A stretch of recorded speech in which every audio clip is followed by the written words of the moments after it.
instinct, kid, I'm orchid. I'm coming with more shit than your average dork kid. If this is Mario Kart, dude, I'm Bowser. I'm coming highway, plus my word is much louder. I hit it with... What's up, Wizards Dev, from that channel down there. Got another deck tech for you today. I've been really enjoying bringing these to you lately, and I'm glad you enjoyed them too. So thank you for all the new subscribers and stuff. It's really cool. Welcome to SBMTG. The thing we've got today is something I've been trying to do for like 3 weeks now, and someone finally was like, yes, do this. We got blue-green morphers today. Playing lots of creatures in this thing. Starting with 3 1-drop copies of Elvish Mystic. Don't need much explaining here. We've got to get ahead of aggro decks, obviously. That's a huge thing. And a big thing here is we've got to play morph creatures and stuff on turn 2. It's very important that we are able to play morphers on turn 2. 3 copies of Elvish Mystic. 4 copies of Sylvan Caryatid. I know that people are going to have problems. People are going to be like, Rattleclaw Mystic or Karthi Deceiver. Quick explanation here. I don't see any reason not to play Caryatid over those cards right now. Sylvan Caryatid is a really, really good early game speed bump. Very important. We do not do very well against aggro decks at all. So, you know, by the time we're flipping up morphs, they've killed us, honestly. You know, they've got 4 or 5 turns to kill us, and that's when we start doing things. So we really, really need early game speed bumps. This is the best one. Karthi Deceiver does have the extra toughness bump, but this has hexproof, and that is really, really desirable. I think that the 3 toughness creature with hexproof is just better in this case. Into our morph suit. This is 4 copies to begin with of Stratus Dancer. Dancer does a lot of things. She started off as a 3 of, ends up as a 4 of, because she does everything against, you know, Jeskai, Abzan, any mid-range deck, and a lot of the aggro decks that play, you know, spot removal in the form of burn and things like that. So yeah, definitely. And this counters things like Dig Through Time and Treasure Cruise, you know, Anticipate and stuff like that. So, and other counter spells. So, you know, good stuff. Really good stuff. 3 copies of Ice Feather Aven. She started off as a 2 of, and I wanted her to be a 4 of, honestly, but 3 is what we settled on here. I really like Ice Feather Aven, actually.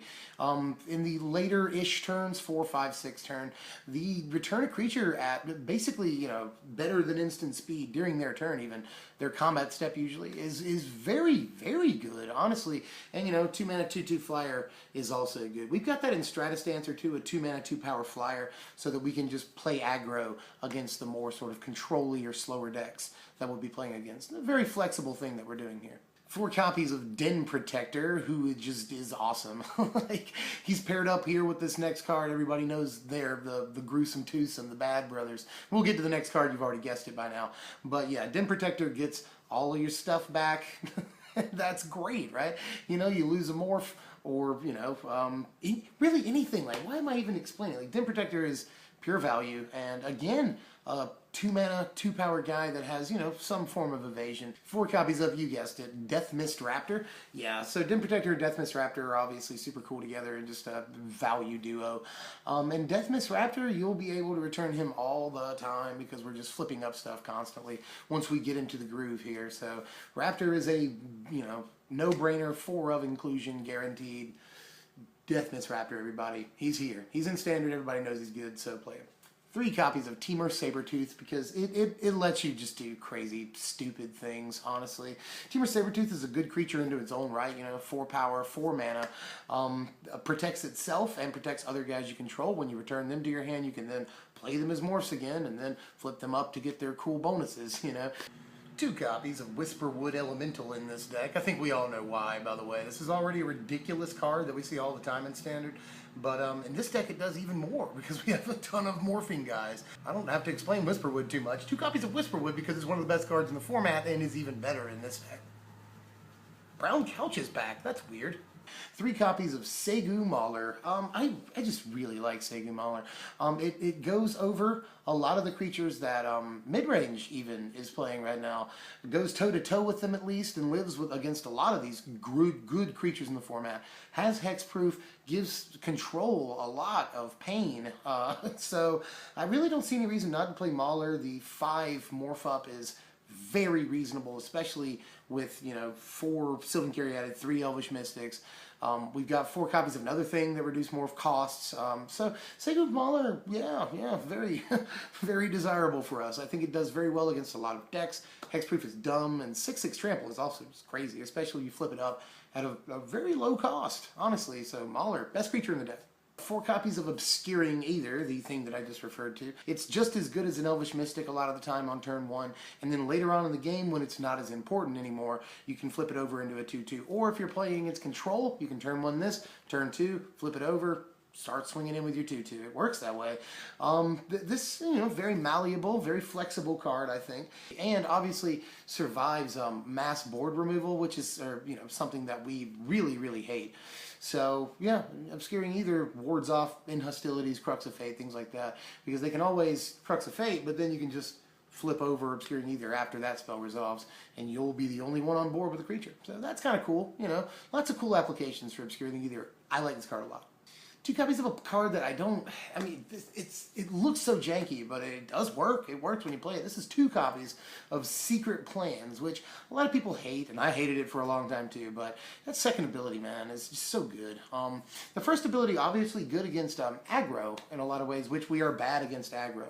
So that little toughness boost helps us, and drawing a card whenever we flip a guy up, like, okay, so you Den Protector, you flip up Den Protector, you get your Deathness Raptor back, and you draw a card, and you get a card out of your graveyard. How much ridiculous value is that? And that's not Christmas Land either. That situation actually happens kind of a lot in this deck. So just flipping up one guy gets you ridiculous amounts of value. Even if you don't have the Raptor in your graveyard, so you flip up Den Protector, you get a card in your graveyard, and you draw a card. That gets really stupid really fast. So, you know, I wouldn't mind playing more copies of Plans, honestly. And a lot of people are going to be like, why are you playing Plans? A lot of people are going to be like, Plans is amazing.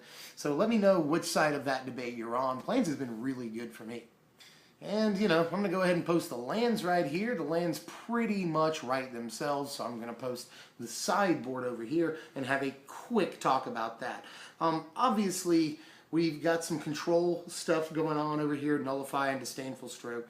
Courser of Crufix comes in a lot against aggro and some mid-range strategies. We have to have more speed bumps against. Plummet is just plain hilarious against all the dragons and stuff that we see going around, especially Stormbreath. Actually may up the copies of Plummet here in the sideboard. Aether Spout's very good if you can play it, and you often can with all our acceleration here against aggro.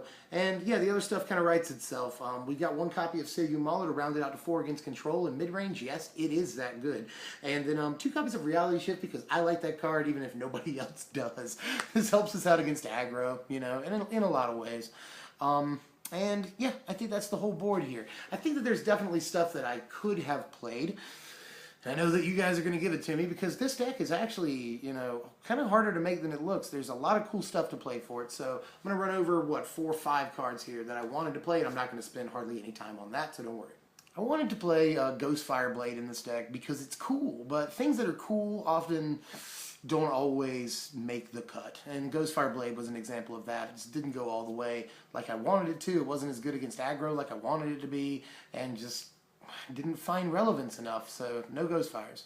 And finally here, I wanted to play 2 copies of Voyage's End. And I actually maybe wanted to play more than that to begin with, honestly. Voyage's End is a forgotten card. It is a good early game removal piece for us, one of the only ones that we can play. That we can play efficiently, that we can play well. There's a case for Epic Confrontation, but not really when it comes down to it. Honestly, Voyage's End just wasn't quite there. I wanted to be so bad because we can bounce our own guys with it. But we're doing that with Teamer Sabertooth. And honestly, I didn't feel like it was relevant enough a lot of the time to justify the slot. It was very close to being included here, but just we had better stuff for slots, and like I said, a lot of our spells are actually our creatures.